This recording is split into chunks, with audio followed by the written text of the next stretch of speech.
Hello, and welcome to that Eurovision podcast, Eurovision with a slice of life. My name is Rory, and I'm doing pretty well today. It's very cold where I am at the moment in Manchester, so we've been having a big sort of cold snap, and I'm just trying to huddle into my blanket and just trying to keep myself warm. But joining me, Jazzi, it's been a good week. I did something this week that I'm very proud of, something I was quite nervous to do, but I've always wanted to do. I donated blood.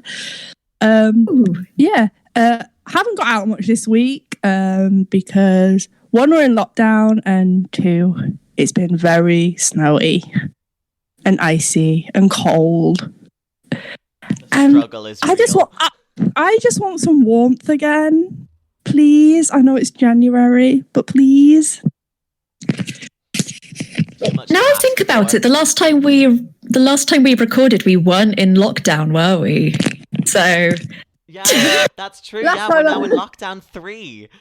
Yeah, lockdown 3.0. Electric Trigaloo.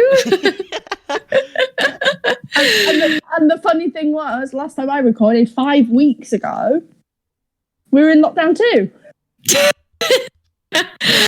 Horrific. Just so now it's absolutely horrific. At least we've got a vaccine now.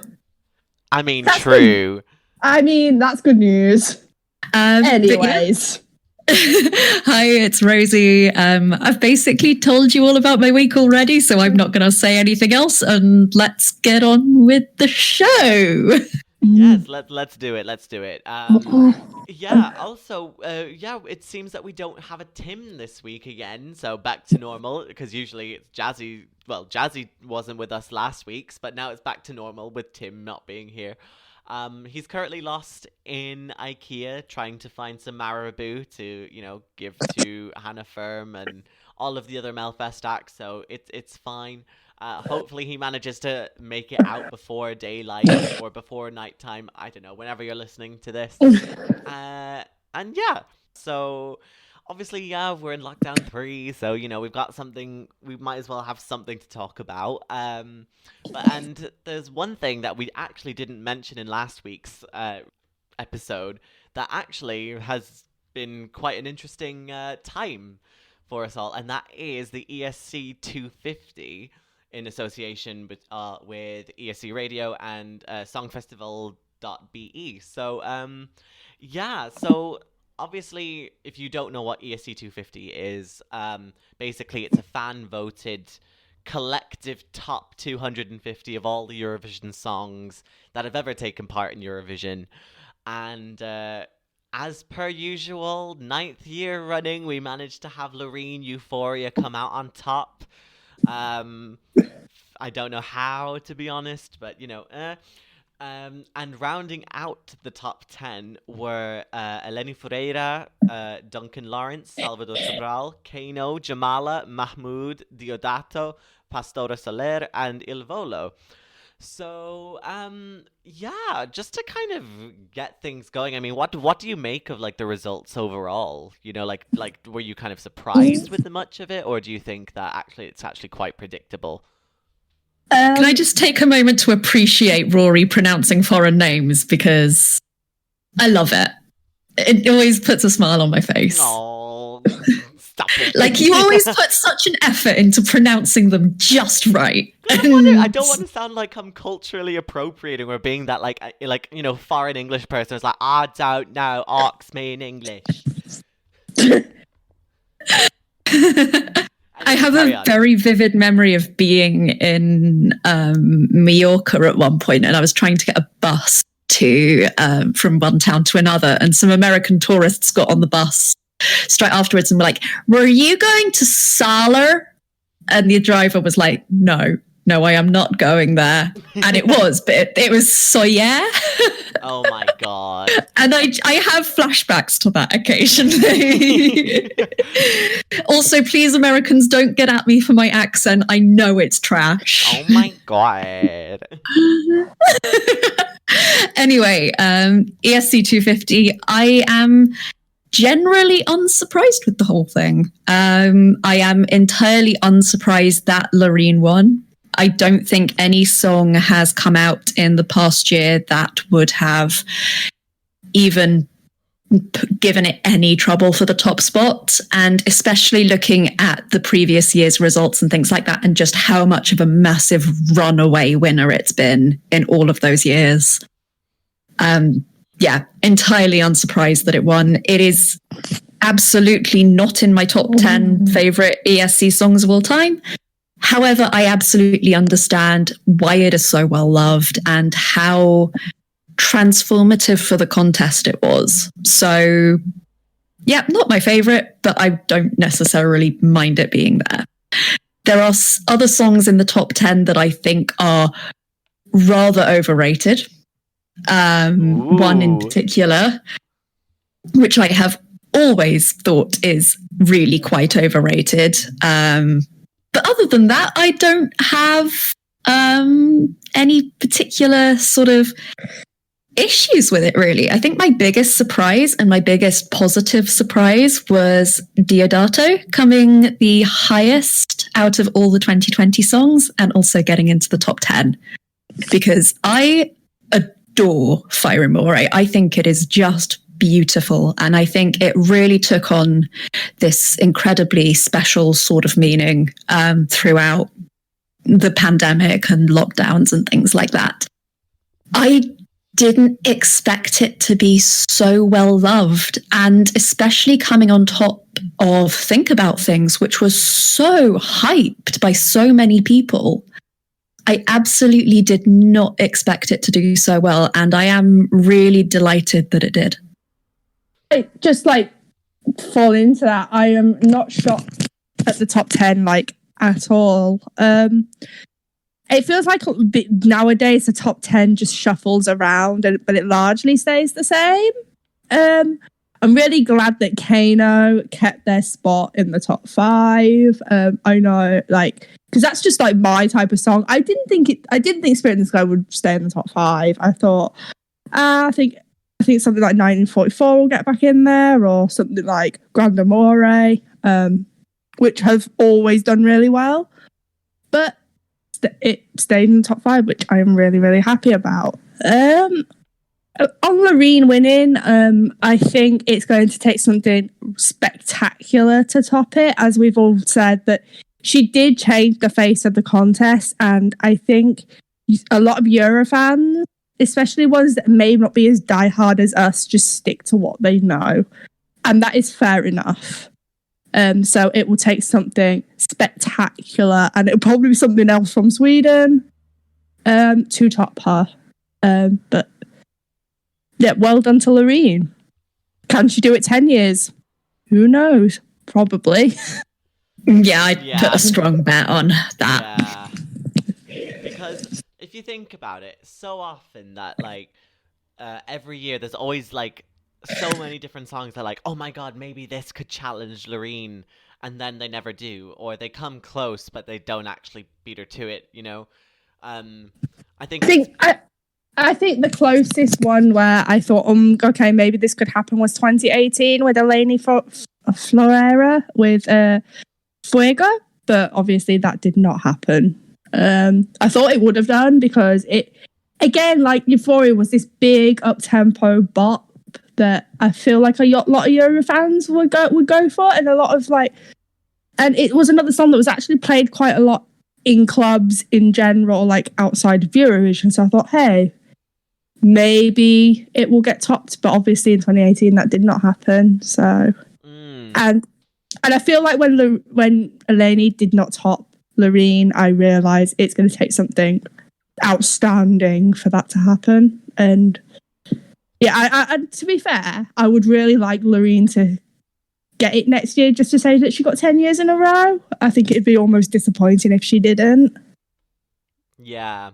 And you know what? I mean, like, obviously there has to be something within that song that so many people can sort of get into.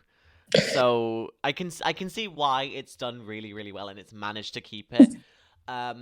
like the rest of you, I mean, I'm not very surprised at all about the top 10. I think it's very, very similar, like, to, you know, the previous years. You know, the only thing that keeps changing is just, like, you know, there's always going to be, like, one song from the most recent contest that's always going to be up there. So, you know, as well, we've seen with Spirit in the Sky, and then Fuego, and then Amar pelos Dois, and then 1944, and then De Amore. You know, like, it's all one song from, like, the past, like, 5 years that have somehow managed to make it into the top 10. So it's kind of crazy. Arcade is also in the top 10, Rory. I know, that's what I'm saying. Like Spirit in the Sky, but, you know, Spirit in the Sky. I think was, last like, the winner year was of our like. hearts, so. I feel like last year was a big year for songs making the top 10 because you had Arcade, you had Soul Beat, and you had Spirit in the Sky, and I think they've all stayed in the top 10 as well. Yeah, so I feel like last year was like 2019 definitely had a big impact on ESC 250, and I think you have to commend it for that because I feel like people don't see it as like the strongest year in the world, but clearly quite a few countries did something right because there's 3 songs from that year. And they've hung on in the top 10 as well. So yeah, I think part of it is just like, it's not necessarily just recency bias per se, but, like, you know, where 2019 failed, it failed hard, but where it struck really, really well. And that's why we have, you know, Duncan Lawrence, Mahmood, and Kano as well. So it's good to see, you know. And all 3 songs I could see sticking around in the top 10 for a couple more years, depending on the quality of the years to come. Be interesting to see how it plays out as more songs get released, you know. Obviously, I'm so happy as well to see that Diodato had managed to make it into the top 10. I think in whatever the shit show that 2020 was, I think Fire Rumore had the most sort of appeal to it. More so, I think, because of, you know, the videos around at the start of the pandemic, you know, when there were all of the, like, Italians who were, like, they were the first sort of country to go into a national lockdown. They were the ones to be singing about, you know, singing Fire Rumore outside of their windows, and it's I think that perfectly, like, encapsulated what like Eurovision is all about. So I can understand why it came in the top 10. It wasn't my favorite, obviously, but I'm happy that there was at least one 2020 song that was in there. I will say, though, I am incredibly surprised that Dadio Gagnamagnith didn't actually make it into the top 10. I'm very surprised about that because, you know, look how well it did outside of Eurovision, and yet somehow it only came 16. Like, literally, Nocturne came above Think About Things. In what reality is that real, you know? You say that, but I gave points to Nocturne. I didn't give points to Think About Things. Wrong, but like, my feeling has always been that Daddy isn't as loved among the Eurovision fandom itself as he is in, like, the wider population, like the wider outside Eurovision. And I always felt like Diodato's song was more popular within the Eurovision fandom, so I'm not surprised at all that Fire Rumore ended up higher.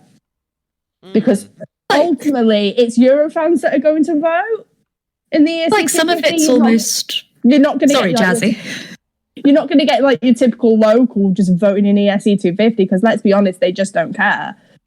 And then it's more likely going to be the diehard fans. I do feel like the diehard fans felt like Fire Rumore just hit them a lot more, and it had a lot more of an emotional meaning, especially after the contest got cancelled. So, in my opinion, I'm just not surprised that Diodato finished over Daddy. And I feel like a lot of the Eurovision fans, I feel bad for saying this, I might be a little bit sick of Think About Things now, especially as it blew up in as massively as it did. I could say I think that's what it is. Yeah. Yeah, I think the fact that it's almost getting that sort of, instead of Think About Things, we're now sick about things. And it's just been shoved down our throats so much. And I like the song, and I like Dathi particularly, and I know we're going to get onto this at some point, but I'm really excited about what he's producing this year. But I think so many people have just gotten, why is this of all songs, why is this getting so much hype? But interestingly, from what I'm seeing with regards to songs for the coming year, for 2021, I think it has certainly had an impact on what a lot of countries are doing. And with some of the descriptions of songs that are coming out from delegations that have decided on their song for 2021, I do feel like it's had quite a significant influence, and I'm going to be really curious to see how that plays out. I think it's going to be very interesting to see what's going to happen now in 2021 in terms of the song quality. Obviously, as time goes on, we will find out how great or how shit it's going to be. But I mean, being positive, let's hope that it's relatively good. Like, I don't think it's going to be the weakest year. I do think there's going to be a lot of up-tempo songs in 2021 because I feel like people want to be uplifted rather than. But I feel that that's fine because like the up-tempo stuff is my bag. But if it's not, yeah, I don't know. By the descriptions of songs we're getting from internal selections and stuff that we've seen from national finals, it does seem to be going the ways that it's going to be more of an up-tempo heavy year than a ballad heavy year, which is fine. I feel like this year might well go a way that I quite enjoy because I always tend to be drawn to songs that have some sort of message or social commentary behind them. Just seems to be a pattern with what I tend to like. And I think the fact that so many people are writing these songs during a global fucking pandemic means that that's where a lot of the inspiration is going to be drawn from. And even if it is something that is upbeat, if it's still got that sort of meaningfulness behind it, I'm really excited to see what comes out of it. Like, you can be mean, like you can have this meaningfulness and still be a bit silly and have a bit of fun with it. Like, I'm going to take Iceland 2014, for example, No Prejudice. I feel like that has a really, really good meaning. And it's a little bit silly. But toy as well. Across. It's just going to be interesting to see, and as time goes on, we'll find out, like to what degree have so many of these artists taken inspiration from not only from the pandemic, but like from Eurovision 2020 as well. So it'll be very interesting to say the least. What we're going to do now is we're going to have a look and see how this year's 2020 results, ESC 250 results, compared with our picks for 2020. So, who wants to kick us off? Like, how many did you get right? Which one were you kind of most saddened didn't make it through, and which one are you most surprised did make it in? I feel like... Oh, go for it, Jazzy. I guess I will kind of start because only one of my picks didn't make it. It was Monica Espeland, Laponia. I just think that's a really fun Finnish song, although it's from 1977, so I think if you're a 70s entry, you're going to struggle to make the ESC 250, so I am perfectly at peace with that. I'm not really shocked that any of my songs made it. A lot of mine went up, which I'm quite happy about. I guess I'm surprised that Sarah Alto Monsters went up 3 places. And I thought after 2 years it would have gone down, especially as it's not the most loved song in the fandom, but obviously there are people out there that still love it, and I'm one of them, so I'm really happy about that. I guess I was saddened to see Hattery go down quite a bit on their 2019 result. They were 13th in 2019. They were 24th this year. And I feel like when you're in those upper echelons of places, that's quite a significant drop. Yeah. Little bit disappointed about that. But overall, I'm really, really happy with how my picks did. Something better going up like 20 places from 131 to 111. Happy about that. We're nearly in the top 100. We've been Trying for years. We're nearly there. And if it can go up 20 places, it can be done next year. And so the picks I made were generally all quite conventional picks. One of them was very left field, and I knew straight from putting it on my list that it was never going to get in, which is For You by ethno jazz band Iriau, which I have been on and on about on this podcast ever since it started. I'm still bitter about it, and I'm going to be campaigning hard for it to get into the top 250 next year. Other than that, the songs I picked, I was not 100% sure about one of them getting it, but it did, and it did very well, which was Visionary Dream, which came in 129th. So I am delighted about that. Very disappointed at how low Sabalta was. No, not Sabalta. Like, delighted he was in there. Absolutely not delighted that he came 241st. Oh, wow. Deserved better. Absolutely deserved better. But I had to put my favorite 3 consecutive winners in there as well, which are Nocturne, The Voice, and Love Shine a Light. They all ended up in there as well. Absolutely delighted that they all did. Hatred When Sigrid did really well, and 1944 made it into the top 10. So I absolutely can't complain about that. And because I've named all of the songs I've otherwise mentioned, Non Mi Avete Fatto Niente got my 12 points, and very happy to see that still doing very well, because that song, I feel like I've always loved the place that song came from, and I feel like this year it has that sort of renewed meaningfulness to it. Yeah, I like it. Yeah. Like, I've gained a real appreciation for Italy 2018, especially because of when the rewatch happened. It was happening when like all the BLM protests were happening, and it really felt like really poignant to that. Like, you've done nothing to me. Like, definitely. Yeah. And it made me feel quite emotional, actually, rewatching 2018 at that time, because so much was going wrong. And yeah, it's one of those songs that's definitely hit a chord with me this year. Like, yeah, I mean, I'm just looking at my own picks right now, and I think I probably have like the highest fail rate compared to the rest of you guys, because I have about, I think, 3 songs that didn't make it in. My 2 points, which was Get a Borlaccio, A Century of Love. My 3 points, which was Justina and Sama, which is Poland 1995. And my 6 points, which I think really should have gotten in, but somehow don't ask me how it didn't get in. But Elitsa and Stoyan with Water, that was my 6 points. It didn't make it in, and I was absolutely horrified. But absolute madness. Yeah, absolutely despicable. I can't believe it. I'm actually quite surprised that Montaigne managed to make it in. Montaigne was my 7 points. But I'm actually also quite surprised how low it was.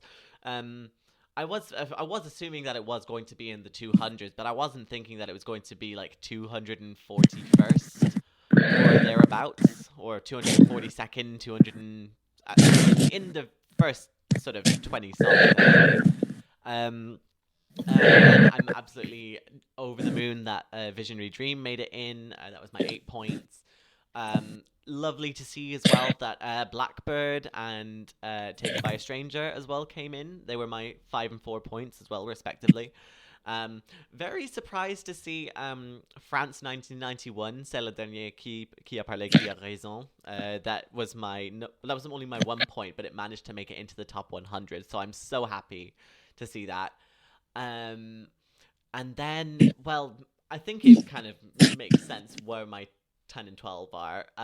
My 10 points were to Au Jardin by Claudia Pasquale. And it was sad to see it go down just a little bit, but, you know, at least it's still in there. But, you know, Portugal 2018 stands, we need to rise up for 2021. Can we get this shit together? And then, of course, I had to give 12 points to Jamala because I talk about Jamala so much on this podcast. I need to, put my money where my mouth is. And it was fantastic to see her actually go up a few places this time round. I think, she just missed out on the top 5. So hopefully, fingers crossed, she'll be able to make it into the top 5. And if anything, this just proves now not to wade into Euro fan drama or anything like that.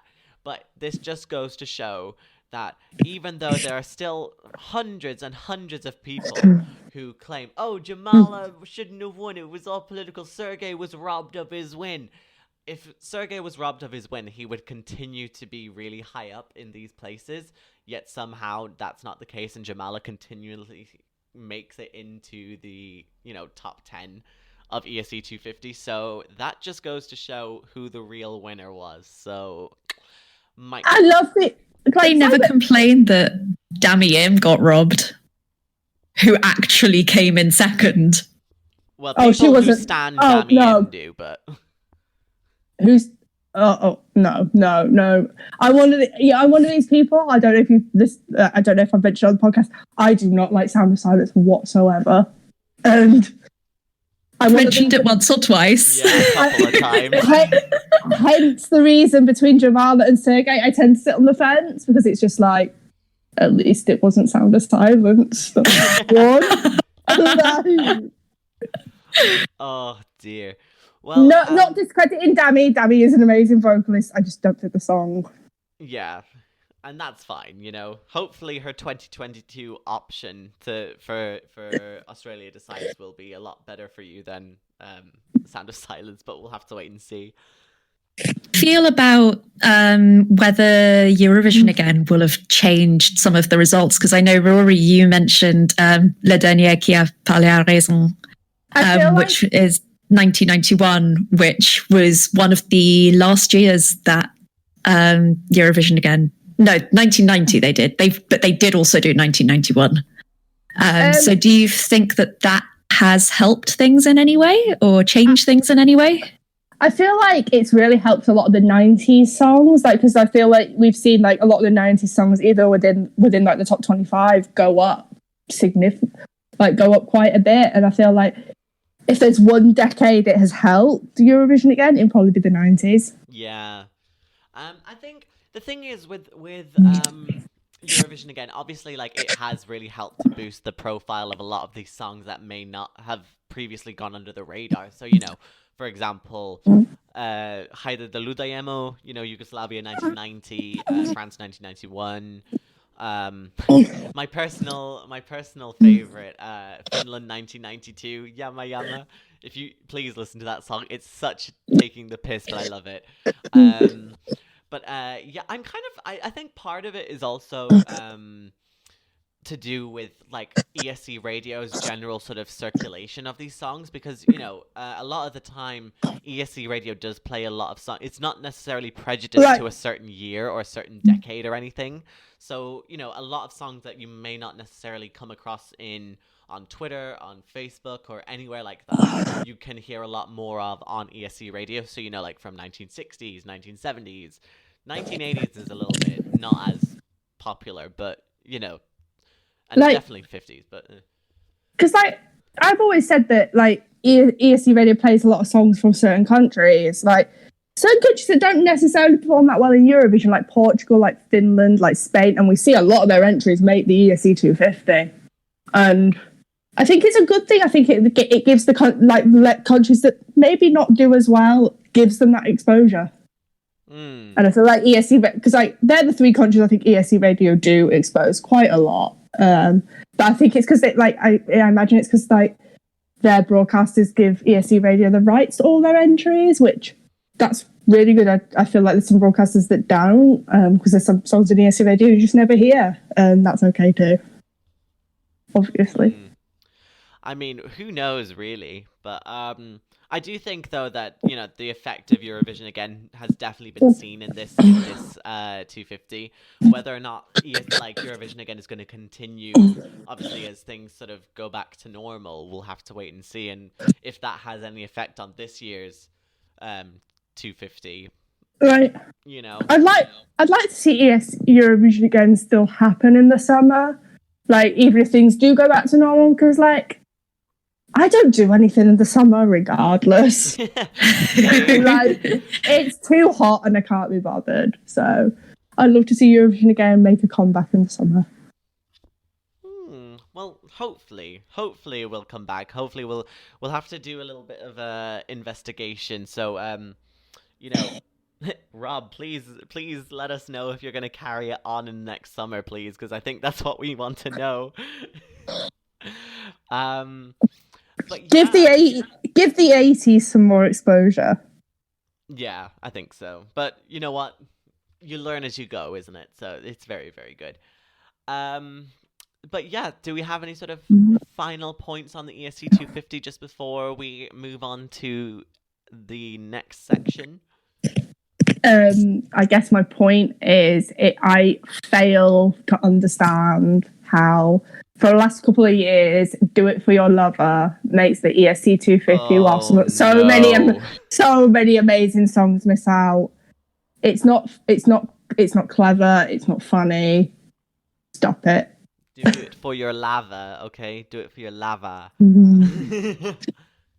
Just do it. Just inviting the chaos. Just no.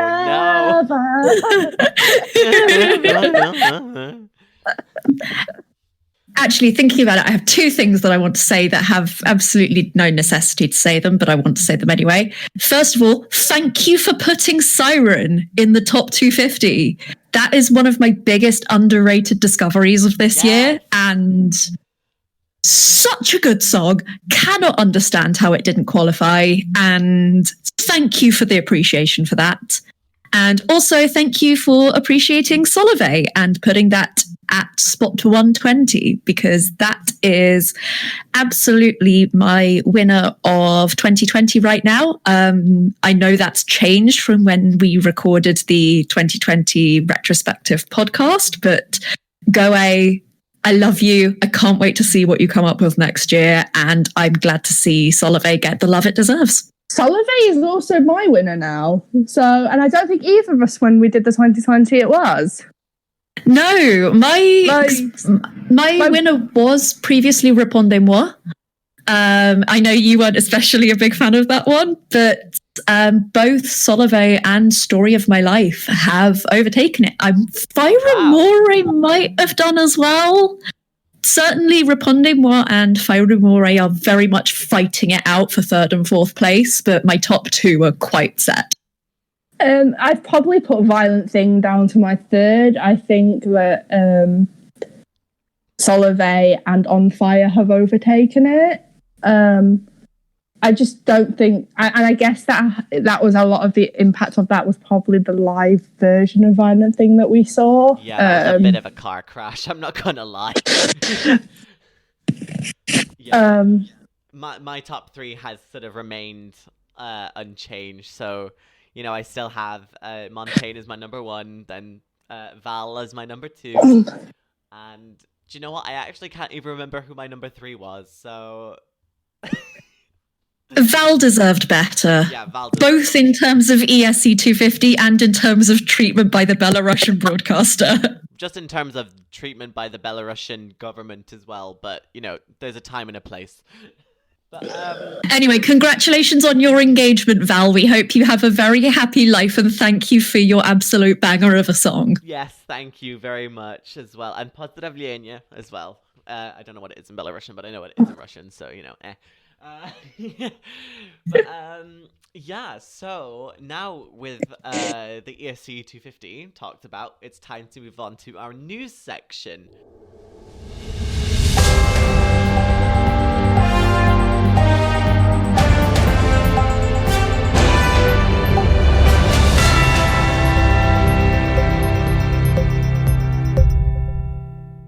Right, okay, so we now have a lot of actual news has actually come out in the past week, so it's actually quite interesting. It's quite nice. Yes, so we actually have our song title for Greece now. Song title for Greece is actually going to be Last Dance, and it's still going to be performed by Stefania, who represented Greece last year. We also have a vague description of the song, don't we, as well, Rosie? Yes, we do.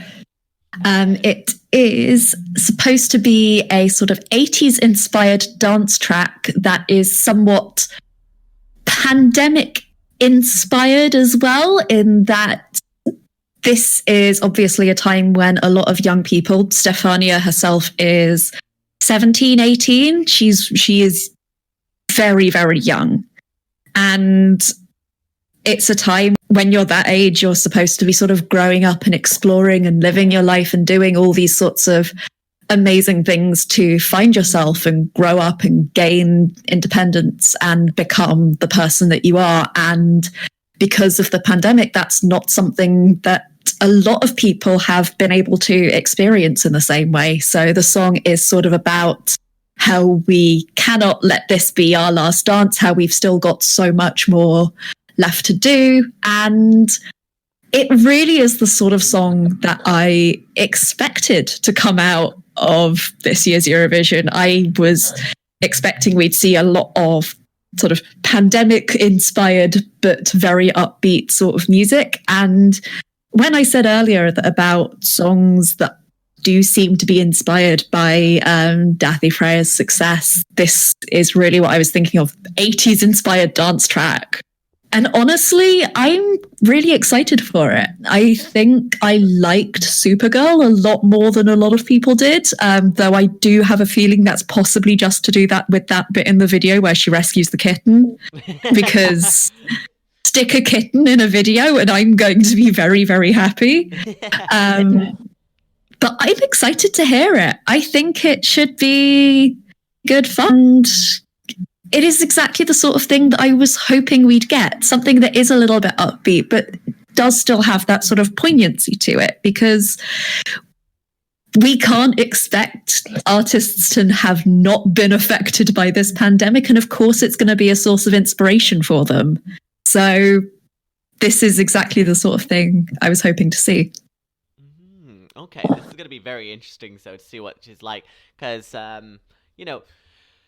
Stephanie, I think, she's obviously a very talented artist, having represented both the Netherlands and Greece in various Eurovision events. So I think there's a lot of potential here. We'll just have to wait and see whether or not it actually comes out that way. I know that Dimitri Kontopoulos is also involved in that, who has obviously been responsible for so many songs, along with Philip Kirkorov and like other really famous Greek entrants as well. So, I would say that there's a lot of good potential here. Yeah. Speaking of pandemic-related songs, we're going to move away from Greece and we're going to go back to Israel, because actually now we have Eden Alina's actual voice on the songs now, and all of the songs are now commercially available. So, what do you guys kind of think of like Eden's like voice on the songs now compared to what we were saying last week? I think it makes them a lot more impactful than they initially were. I'm still not crazy about them. However, I feel like if they were staged right at Eurovision, they may have a chance to qualify, whereas before I was like, no, this won't go anywhere. I feel like she brings a lot of personality to the songs. I don't think La La Love is particularly appropriate to go to Eurovision, especially as we're in a second wave. But I do wonder if that was to win, they would make them change the lyric, because it's clearly the song that she likes the most. Cherry Red Syndrome strikes yet again. But yeah, I do wonder if they're going to make her change the lyric if that was the one that was to go, because it just doesn't feel right to have something that says to infect the generation. I'm like, no. Yeah. I still think she's just been done massively dirty with all of these songs. I think she deserved so much better. And yes, they do sound better than the demos with her singing them and putting a bit more life into them, but she deserved so much better. And I feel so heartbroken for her because she's so talented. I basically said all of this last week. I don't know why I'm saying this again. It's fine, don't worry. It almost feels like Israel don't want to win again, which they just hosted the most recent contest. I understand that. But at the end of the day, it's like you can still put a good foot forward and not be a Eurovision winner. But I feel like this is more almost sabotage, and I just feel really bad for her. That's true, yeah. Well, we'll see what happens, honestly. I mean, who knows? The staging could completely change things. So, yeah, we're going to move on again, and we're going to go to Lithuania now. Lithuania has actually released all of the titles for their new selection of Pabanda Mišnojo. And some songs have started to kind of come out. I haven't listened to any of them. But I don't know if any of you guys have either. I've listened to one. I've listened to some songs. I personally really liked their song Player last year. It was just fun and upbeat. This year it's called I Love My Bear. I don't think it's as good as Player, but it's still quite fun. Interesting. Massive gay bar vibes. It's going to be an interesting time. When I was looking at the titles that were there for Lithuania this year, I think the one that intrigues me the most, other than obviously the Roop, it is Martina Jezepčikaitė. I'm very bad with Lithuanian, even though I literally live with a Lithuanian, so it's very bad. But I'm very interested to see what her song is, which is Fuck You Very Much, which reminds me very much of Lily Allen's song Fuck You. Mm-hmm. Fuck you very, very much. So who knows how that's gonna play out.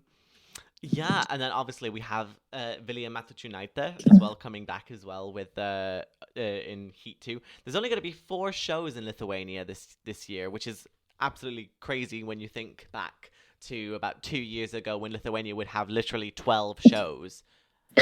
I feel like in December. I'm just looking at the song list again, and there's a song from BU in semi-final 1 called Love Yourself, and all I'm thinking of now is that vine of that guy that's like, express yourself, love yourself, express yourself, love yourself.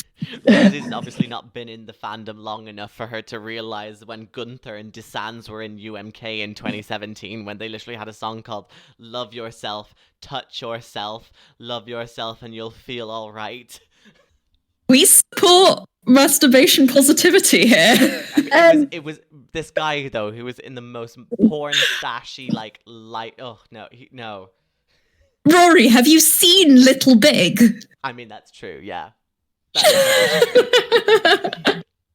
I feel like while we're on the topic of Lithuania, the Roop song is called Discotheque. I'm feeling that may have like an 80s vibe, like a lot of songs like recently in the charts do, and I'm really excited to hear what that sounds like because it's one of the songs that hasn't been released yet. We only have the title for it, but I'm feeling good things about it. It'll be very interesting to see what happens now. Like, obviously, as time goes on, that there'll be more songs that will be eventually published. So, it's going to be a fun time. I think Lithuania is going to be delivering. I think. Yeah. It had so many great songs last year that I'm really excited. Actually, quite a lot of them have even grown on me, even since it aired in the last couple of months or so. So yeah, really excited. I hope it keeps the same level of quality. Hopefully, fingers crossed. We'll see what happens, but we all know that Lithuania can be a little bit hit and miss every now and again. If you want to listen to more of what we think about Lithuania in general, listen to our Lithuania episode. But yeah, so we're going to move up to Iceland now, and Daði Freyr has been currently sort of putting out an appeal for people to send in sort of clips of themselves singing, so then he can compile them all and to have a big choir in his Eurovision entry. By the time this comes out, the window for sending in applications will have closed. So hopefully you've got it in time, fingers crossed. And yeah, I mean, it's very interesting. I'm hoping, fingers crossed, that we all managed to get our bits in. Have we all got our bits in? My bits have been submitted. I haven't sent anything, but I may do. I don't know. Do it very quickly. It's quite interesting getting that really, really tiny little tidbit of the song that's going to be produced, and I'm excited.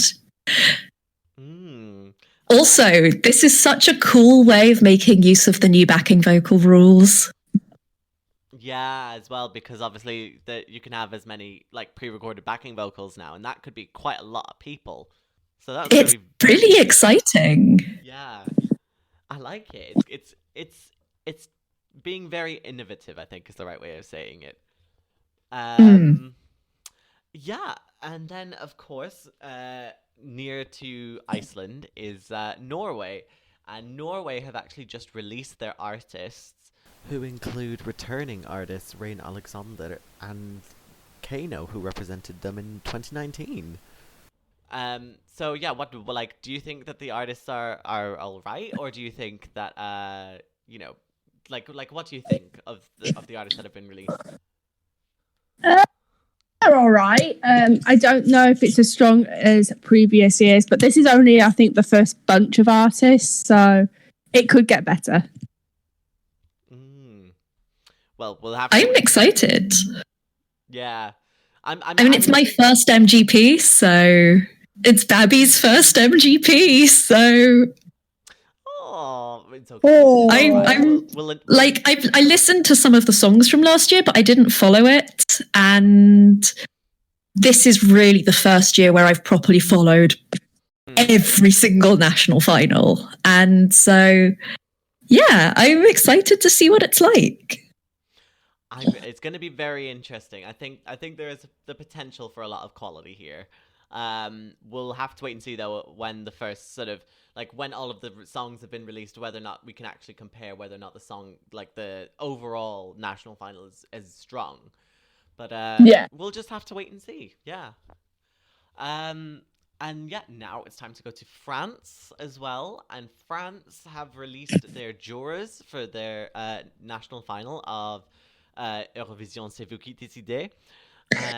And has anyone got a sort of list of them available? Because I actually don't have them. I do have a list of them available. They include Eurovision winners Maria Merriam and Duncan Lawrence, and fashion designer Jean-Paul Gaultier.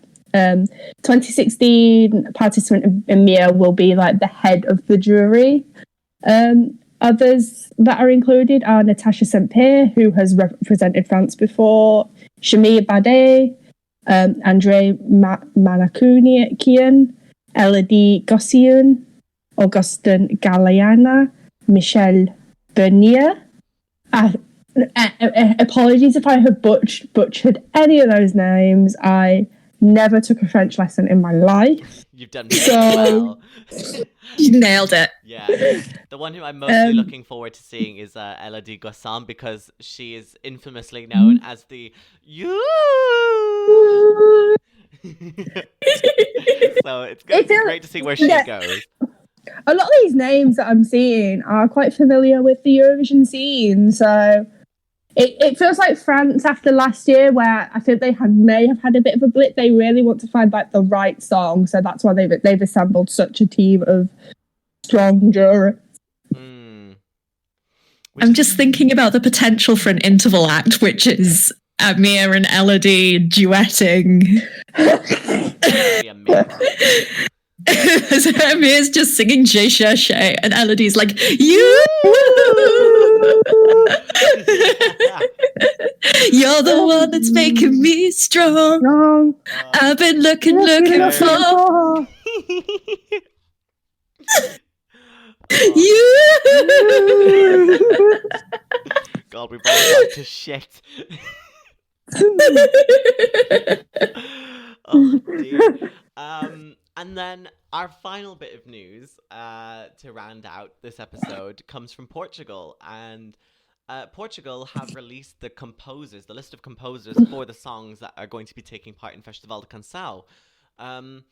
In here, we have a few people who could potentially be quite interesting. So, for example, we have Carolina Deslandes, who was in Portuguese version of Pop Idol. Caretos as well, who is like a DJ who's worked with several like very famous Portuguese artists. And there's obviously a lot of other people in there as well, but I'm unfortunately we don't really have much else to kind of go on from here. But when these songs do end up coming out, hopefully around in the next few weeks or so, we'll be updating you obviously about what we think about Portugal's entry. So stay tuned, I think is the right way to say that.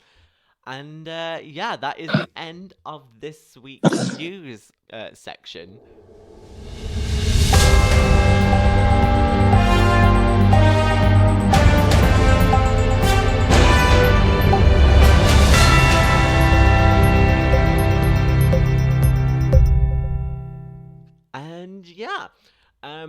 And do we have anything else that we want to say just before we sort of wrap things up for this episode?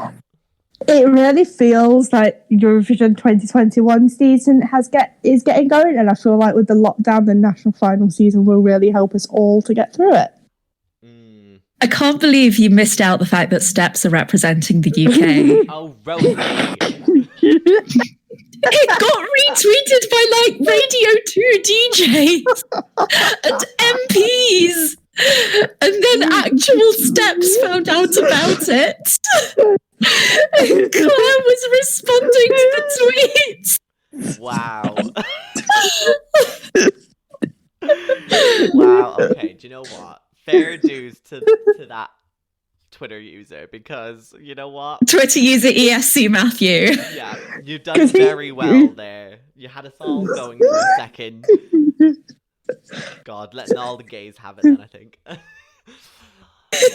Unfortunately, I feel like it may have put ideas in the BBC's heads, and I really hope not, because... Let's hope not.